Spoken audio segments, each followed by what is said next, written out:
Hello, good afternoon. I'm coming back on again. I hope you can hear me. Let's hope you can hear me. So I will wait until someone appears to let me know that they are actually here. So, hi Joyce. This is Dr. Scanterbury again. I hope you can hear me. If you can hear me, let me know. Previous video, there was no sound, not sure why. So let me know, Joyce, if you can hear me while I wait to see. Nancy, thanks for joining. Are you able to hear me now? This is Dr. Scanterbury, Facebook Live for Dialysis Patients Citizens Educational Center. We're having a few technical errors, and so folks were not able to hear. Thank you so much. Sound is fine now. Thank you.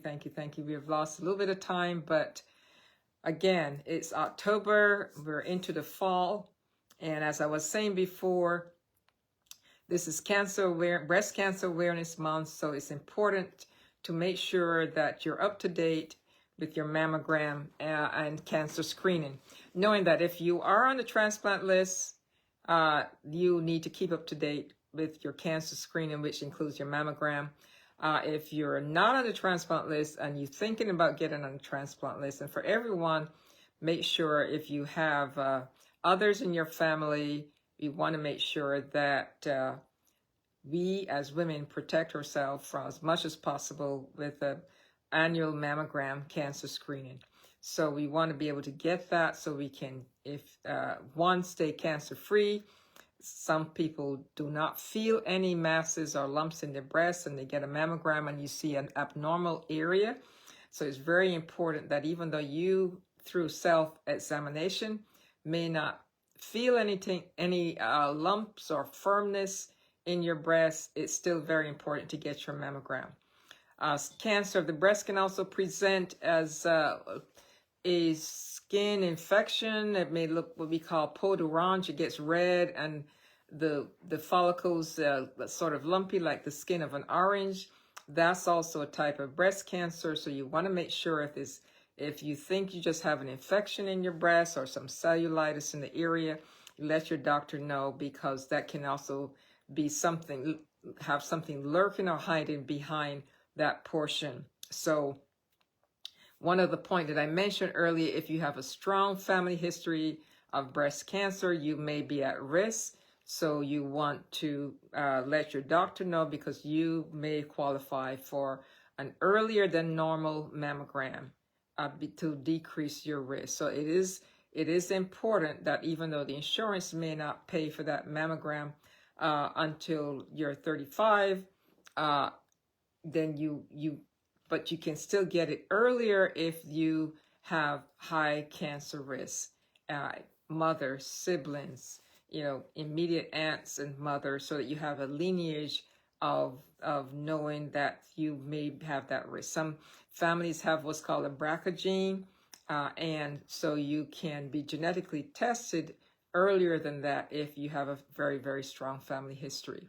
It's very important to know, because one of the leading causes, higher causes, is when you have triple negative breast cancer. And that generally means that when they do that biopsy of the breast tissue, there are no receptors for estrogen, progesterone, and HER2, because that means that there are no chemotherapy agents to directly lock on to that tumor, to kill that tumor, because they don't carry those receptors that are commonly found there. So it becomes those that are negative and receptor negative are very difficult to treat.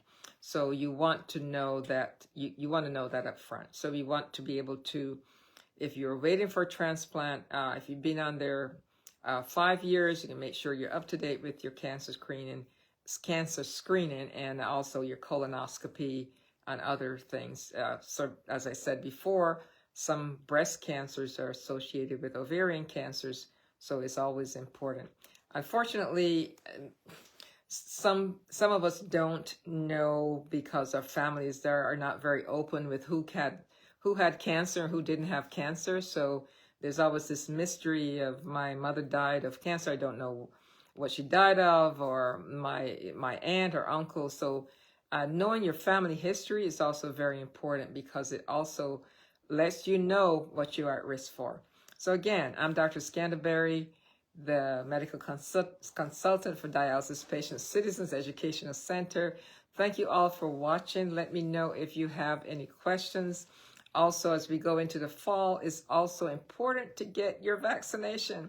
So if you're, the only time we defer getting your vaccines is if you are immediately transplanted within that first 3 months, because then the amount of immunosuppression in your body is high, and so it prevents you from forming those antibodies against the vaccine. So how a vaccine works is that you are given a kill portion of the virus, your body recognizes it and makes those antibodies. Once you have those antibodies, you are now protected against that particular virus. And so that's why, for instance, if you are in dialysis, you have to make sure you have hepatitis B antibodies.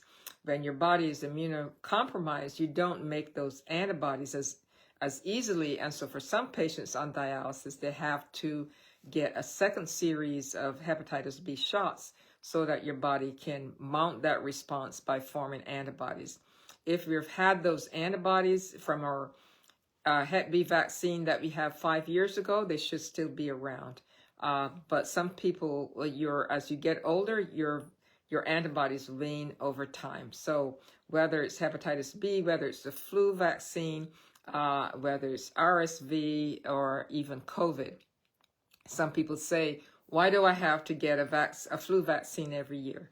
Well, the reason for that is that the flu virus changes, as we all heard about COVID and how the COVID virus mutates and changes. So every year they look at the common strains of flu virus that were around in the previous winter, spring, and those may be different from the ones that were around the previous year. So you can't get the vaccine for something that's no longer present. So the vaccines are made based on the strains of flu virus that are present the previous season. So this flu vaccine given this year may be totally different than the flu vaccine you got last year. And those antibodies to the flu vaccine only last about 4 to 5 months. So you don't want to get it too early, end of October, so you can make it through the winter to have that protection before it starts to wane. And remember, as the weather gets colder, we are now inside more.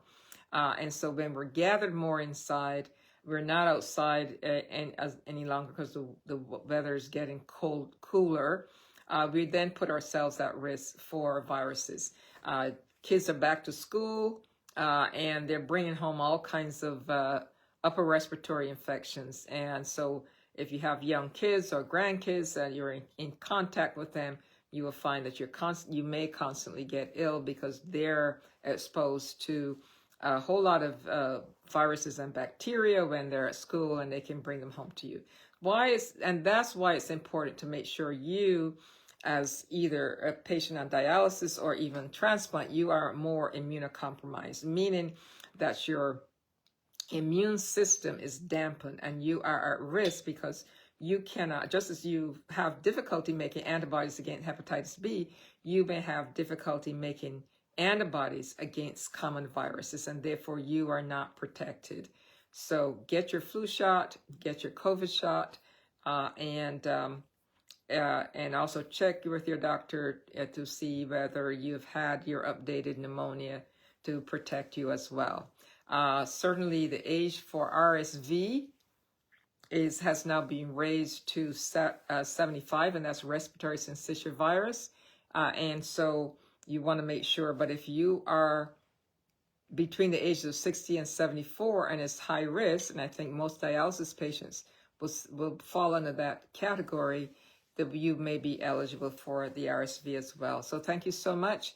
I'm Dr. Scandaberry, a medical consultant for Dialysis Patient Citizens Educational Center. And I agree, Yolanda, thank you for putting that in the chat. Remember, if you're not a member of dialysis patient citizens, please go to the website and sign up. There's so much information on the website that you can learn. One important thing is becoming a patient ambassador, as she said, and begin to let your voice be heard in terms of the issues that you're facing on behalf of other dialysis patients, speaking out, voicing your concerns, being able to share issues with those in the legislative branch so they can understand what the importance of supporting different causes, allowing funding to come for different things, and even supporting or pushing insurances to cover various aspects of things that may be denied because you are a dialysis patient. So thank you all for watching. I appreciate you all coming on. There's also at the website so much to learn in terms of issues with understanding kidney transplant, options for dialysis, how to keep your phosphorus under control, and there are also some wonderful recipes that are heart healthy, kidney healthy, to keep you on the right track. You know, there's probably days when you wonder, oh, what should I eat? And you sort of get down and depressed because you're on dialysis and all your favorite foods are off the table. But you may find some suggestions on the website how you can pull these things together. Another thing I wanted to talk about is that for October, there's also, when we think about last month it was Suicide Prevention Day, but this is also coupled with depression and recognizing that. And so it's also important to understand that so many of us can go through depression, and that if you are, you're not alone. And it's okay to seek help. It's okay to say, I can't do this alone. Reach out to a friend, reach out to others who may be able to help. And don't feel like this is a stigma. The goal, what we're trying to do is to really get rid of, eliminate that stigma of mental health. Understanding that we're all not the same, and we all don't handle situations the same. And the old days you say, oh, just pull yourself up, you'll be better. But it's not so easy for everyone. So whether you need therapy, whether you need some medication to help stimulate your brain and your mind to be able to do things. One of the things also is just, if you like outdoors, being outdoors can really lift your endorphins and help you to feel better when you feel like you don't want to do anything. But talk to your nurse, your doctor about it. If you need medication, it's okay. So again, I'm Dr. Velma Scanterbury. Please put your questions in the chat. I've been doing all the talking. If there's anything you would like to chat about, please let me know. One thing, I had a patient yesterday and they were denied listing at one transplant center. Remember, you can multi-list and you can go outside your area to, if you have a family member living in a different area that doesn't pull kidneys from your region, and you're able to stay with them post-transplant and after the process immediately, because you may have to hang around for a few weeks. Think about whether even though you may be turned down at one transplant center, you may find another transplant center that is more aggressive and don't see your issues as a problem and be willing to list you there. So depending on your issues or complications or the risk of getting transplanted. So always think about whether or not there's another option for you. If you're having trouble with dialysis in terms of one type of dialysis and it's not working out for you, also discuss with your doctor what are your options and how can you optimize your dialysis, because the goal is to try to achieve the best numbers possible so you can get those metabolites out of your body so you can begin to be healthier with the most effective dialysis. And so it's important. Don't feel intimidated. Remember, you're the patient, and you want your voice to be heard, and that is important. Don't feel intimidated by your doctor or your nurse practitioner. If they need to have more time with them, please go ahead so you can have a discussion where you feel satisfied with that encounter. So thank you so much. I'm Dr. Scanterbury. Please post your questions in the chat. Let me know what you would like to speak about, anything that I can touch on. I'm trying to think of some other topics, but perhaps you can help me share some insight into things that you may be struggling with. The one thing I also was talking to this young lady about while on dialysis, she felt that the different types of erythropoietin that she was receiving was causing side effects. And so she began to refuse to get her erythropoietin shots, one versus another. And as a result of that, her hemoglobin got really, really low to the point that she would require blood transfusions. And you have to think of the consequence of getting blood transfusions while you're in dialysis, because one of the things that if you're a candidate for transplant, you want to be able to make sure that you're getting a blood through where they use a filter and oftentimes irradiate that blood so they can eliminate all the other cells that can take a ride with those red blood cells. So you might have some platelets, you may have some macrophages and other things that seep into, that get transfused along with the red blood cells. Red blood cells themselves do not carry any surface antibodies. So when you develop antibodies to a blood transfusion, it's based on the antibodies on the antigens on the cell surface of those who hitched a ride with the red blood cells. They could be macrophages, they could be platelets, they could be other small molecules that came along and got transfused, and now they have antigens on the surface which then cause your body to react, and now you've gotten antibodies formed against those cells that hitched a ride with the red blood cells. And now after that blood transfusion, with 2 months later, you now have a higher antibody level because your body was exposed to other things, and that antibody level can make it more difficult to get transplanted, because depending on the number of those antibodies, the consistency and the variety of them, every time a donor is available, they have to be a cross match to see whether or not you will have a severe reaction to that donor based on the antibodies you have already formed. So the goal is to avoid blood transfusions as much as possible unless it's a life or death situation or you're undergoing surgery and it's necessary.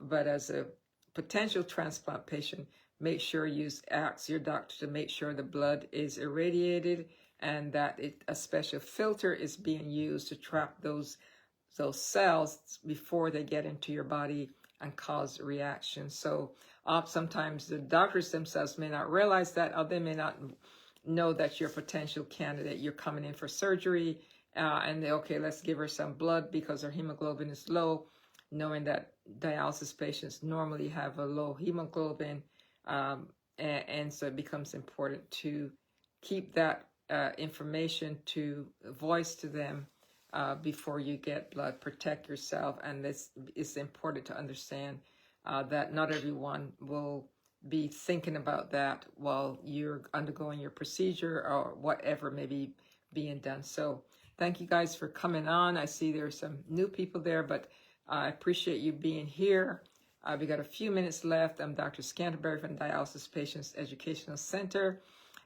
Thank you so much for being here and hanging out with me, because we had that issue in the beginning with my voice not being heard. So I'm glad you came back and we can have this conversation.